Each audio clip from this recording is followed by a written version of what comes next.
Good evening friends. आशा करता हूँ आप सब ठीक होंगे। तो आज के जो क्वेश्चंस है वो टोटल 3 हैं। तो चलिए पहला क्वेश्चन देखते हैं। एलएलबी फर्स्ट सेमेस्टर एग्ज़ाम में मैक्सिमम स्टूडेंट्स क्यों फेल होते हैं?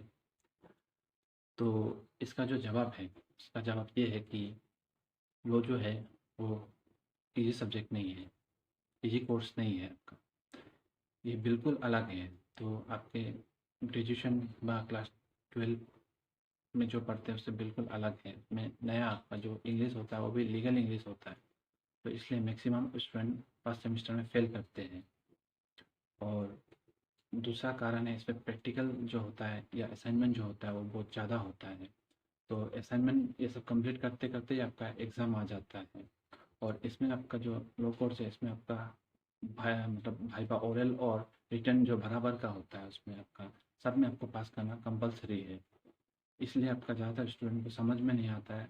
और जैसे कि आपका इसमें सेमिनार होता है, सेमिनार प्रेजेंटेशन जो सेमिनार होता है वो जैसे कि पब्लिक स्पीकिंग पब्लिक स्पीकिंग ही होता है वो। जैसे कि आपका ग्रुप में आप कुछ एक टॉपिक दे देता है आपका, उसको आपको सबका सामने में बोलना पड़ता है उस टॉपिक के ऊपर में आपको। और कोई किसी का सवाल है तो उसका जवाब देना पड़ता है, या टीचर आपसे कुछ पूछ रहा है उसका जवाब देना पड़ता है। तो ये सब प्रिपेयर करते करते आपका स्टूडेंट एनुअल के लिए पढ़ नहीं पाता है और इसी चक्कर में वो फेल हो जाता है।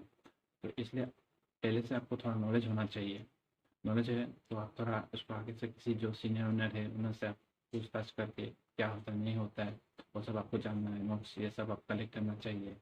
और नोट्स प्रिपेयर करिए। सबसे बेस्ट होता है अपना खुद से प्रिपेयर किया हुआ नोट्स, तो वो समझ में आएगा आपको। और जब भी आप नोट्स बनाएं तो आप मल्टी कलर पेन्स का इस्तेमाल करें तो याद रहेगा आपका। जैसे कि आपका जो फेवरेट कलर है वो सब यूज़ करिए तो आपको इजीली याद हो जाएगा। और वॉल वॉल चार्ट ये सब खरीद लीजिए। जैसे वॉल चार्ट वो आपका अमेजन में मिलता है आपका, जैसे इंडियन कॉन्स्टिट्यूशन वॉल चार्ट। तो वो सब चार्ट रहेगा तो आपको ईजी होगा आपका सब कुछ याद करने के लिए।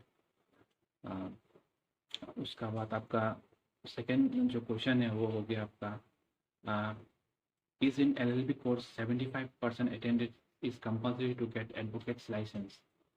क्या 75% अटेंडेंस कंपल्सरी होता है लॉ कॉलेज में आपका आपका एडवोकेट लाइसेंस अप्लाई करने के लिए? हाँ, ये बात सच है आपका, क्योंकि आपका अटेंडेंस शीट का कॉपी एक चाहिए आपको। वो चीज़ तो आपको जमा देना पड़ता है लाइसेंस जब आप अप्लाई करते हैं स्टेट बार काउंसिल में आपका। तो ये झूठ नहीं है, इसलिए आपको अटेंडेंस आपका 75% होना चाहिए। और अगर लोग पढ़ना चाहते हैं, अगर अटेंडेंस ही नहीं होगा या क्लास ही नहीं जाता तो क्या फ़ायदा लोग करने का? आपको तो कुछ तो नॉलेज होना पड़ेगा ना, तभी ना आपको काम में आएंगे।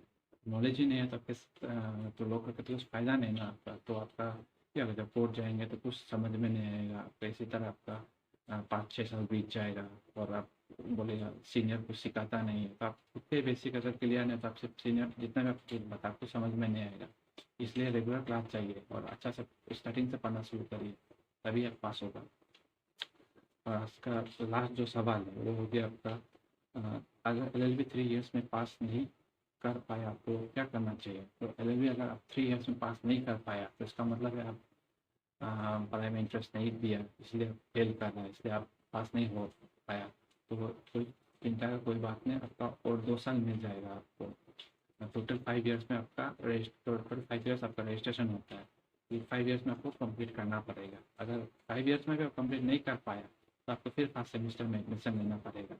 और फर्स्ट सेमेस्टर में एडमिशन लेते लेते तो आपका एज पार हो जाएगा या आपको इंटरेस्ट नहीं होगा। इसलिए एक काम करिए, अच्छा से अभी से पढ़ाई करिए तो आपका कोई प्रॉब्लम नहीं होगा।